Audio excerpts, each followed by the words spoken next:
Now we are driving to Seversk region. That's where Bureviy unit is located. Recently, Bilohorivka doesn't appear in media very often. However, it's here the shelling hasn't stopped since the end of the winter.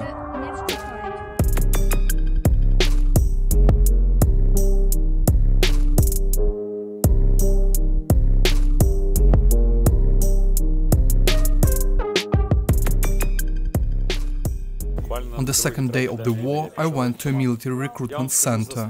I can tell you about my squad. I am 100% confident in my guys.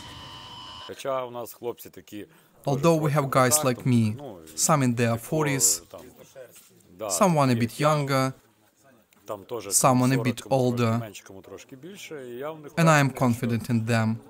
You can lean on a fellow's shoulder. Tell us, what are your expectations from the front line? It's hard there now, and it's not easy in Bilohorivka. It's not going to be easy there, that's for sure. I'm going through a period in my life that some people could call it period of transformation. And what is it for you? It's rebirth from one life to another. What could it be? I don't know what it will be like. Maybe it will be somewhere there, or maybe here. I don't know how, but it will be different. Something will be completely different. I don't know what it will be like.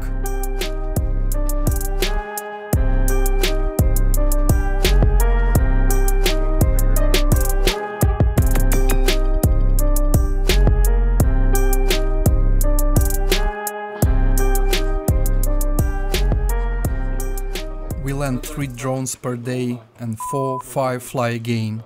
They are shifting, you shoot down 3, they launch new 4. They hit hard, right? Yeah, if you hesitate, you are dead. As you can see, we are back. Yes, I use an RPG, and I have given up headphones. If I were wearing tactical headphones, I would have been brought in dead long ago. I would rather be confused by an RPG. Can you hear a drone in those headphones properly? You won't hear. I told you, I would rather be confused by an RPG than to die from SPG-9. Tell us about Bilohorivka today. What is it like? The battlefield. There are no more buildings or factories there. Only ruins and motherfuckers. Recently, there are fewer of them, but now intense fighting is starting, it will be very hot there. But we are coping. As you can see, we are coming back. Not all, but far fewer Russians will return. When enemy artillery is firing, it's 100% that the motherfucker's drone is flying.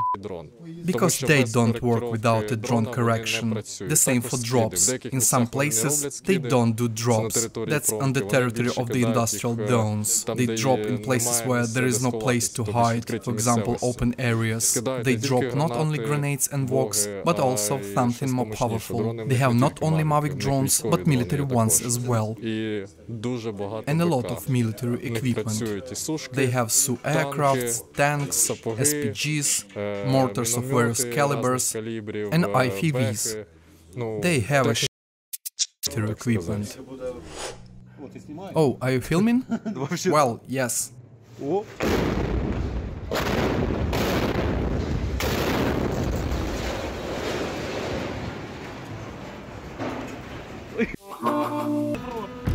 Apartments with all amenities.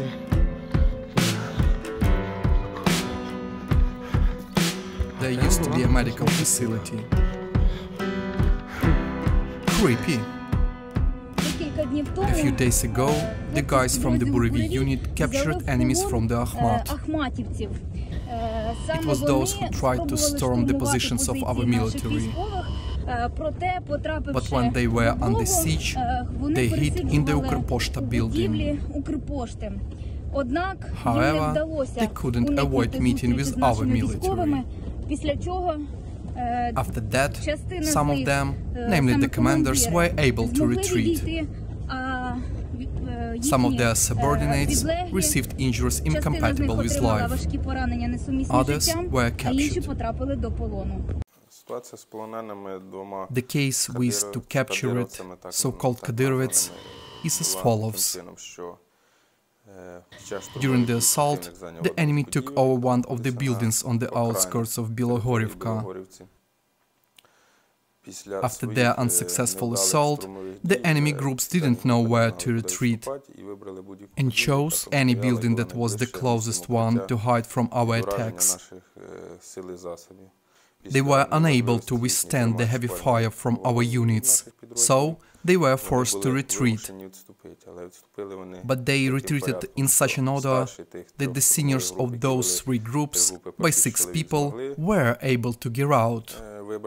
But some of their personnel were killed, some were captured, and some are considered missing. At night, we delivered these 2 captured Kadyrovids to a vehicle to transfer them further. They thought until the last moment that we would shoot them. We didn't beat them, nothing at all.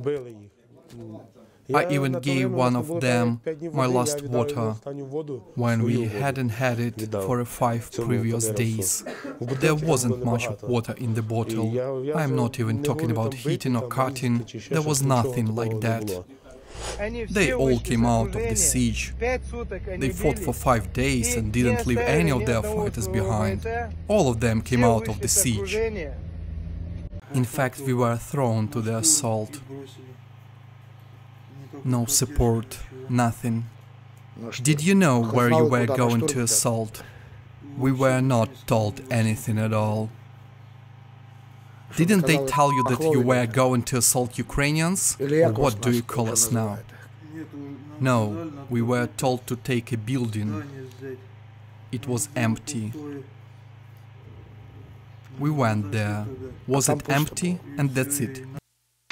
I said, so, there will be no reinforcement, right? He answered, no, it won't. I said, this is where we need to put a squad. On position? Because there are going 12, 15 of them. Give or take? If squad is put here, then, believe me, the fight will begin here. And then everyone will be on the alert. There will be time to move reserves there. Of course, to fight off.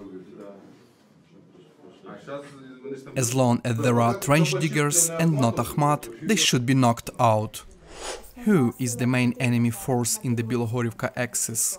There's recruits from the Donetsk People Republic, Luhansk People Republic and Russia. They mix them up, create new combat army corps with titles like Vityazi or Svityazi, and brought them to Lysychansk or Luhansk. Then they form combat and assault companies and send here for offensive operations. From what axes are there a possible threat for Bilohorivka now? Most of all, we are looking towards the Crimean forests. The enemy could attack from there. I also think we should look from the axis of Opetne, but our units are holding the line steady there now, and we have nothing to worry about. Our defensive line is strong, each unit is well coordinated. And we have the most important factor – coordination between the armored forces of Ukraine and National Guard, who hold this front. At the moment, Bilohorivka is the last fortress in the Luhansk region, and it will be as tough as Bakhmut.